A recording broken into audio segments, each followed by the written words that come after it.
We'll call the meeting to order. If everyone would stand, please, for a moment of silence, and then I'll ask Mr. Iverson if you'll lead us in the pledge.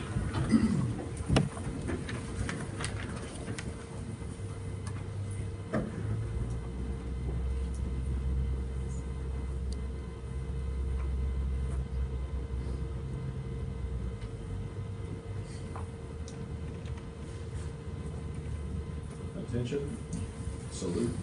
Pledge. I pledge allegiance to the flag of the United States of America and to the republic for which it stands, one nation, under God, indivisible, with liberty and justice for all.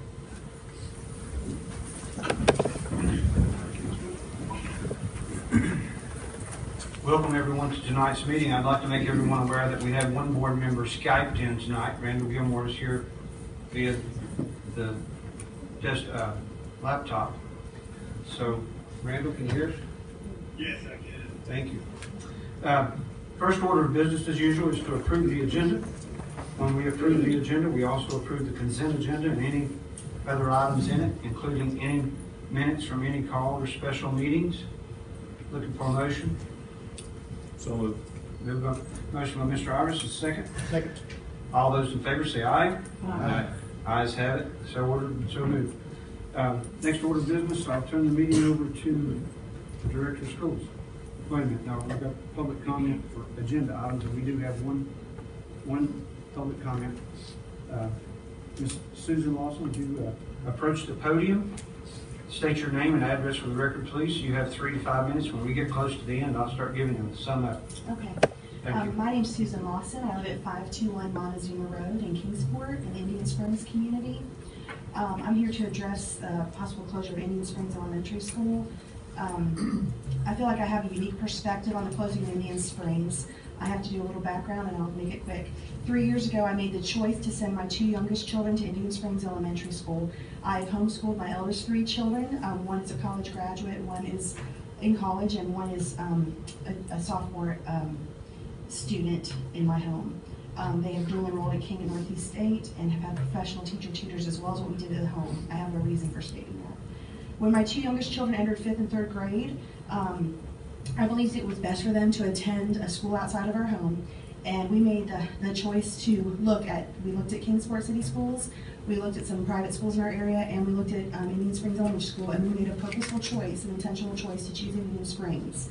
I knew they both would need help with reading, and one would need help with speech, and I was impressed with not only my children's adaptation to the public school environment, but also the staff and teachers, even down to the facilities people at Indian Springs Elementary, the way that they took our children in, made them comfortable, addressed their needs, was something that I didn't really expect completely, and it has made a profound impact on my children. They are intentional, they are professional and caring and committed to their students, and personally, I didn't see this as a normal thing. I know that sounds horrible, but to me, it's beyond what I would expect to be normal in any school. My son, who entered public school in 5th grade at Indian Springs, needed help with reading. And he's now a 7th grader at Innovation Academy. He also, bragging a little bit, but he made a perfect score on the science TCAP. I give a majority of credit of that to his Indian Springs 5th grade teachers for getting him where he needed to be and kind of blossoming into what he's becoming. This school is a community within our community. I am not from this area originally. I've lived here a long time now, so I sort of have an outside perspective, I feel, even though I've lived here a while. In the 3 years that my youngest children have been at Indian Springs, there have been, for various reasons, 3 principals. And I have watched the teachers and staff continue on with their goals and plans without a hiccup. It was almost like it didn't happen. All those principals are and have been great, but the staff went on with, to me, an amazing intentionality again. I became involved as a volunteer, my kids did, and I cannot imagine the effect that closing this school at this point, it would have a detrimental effect on the Indian Springs and Fall Creek and surrounding communities. The timeline set forth by the board in 2016, from what I have read and researched, is not currently being followed for one reason or another. It's not a criticism, it just isn't.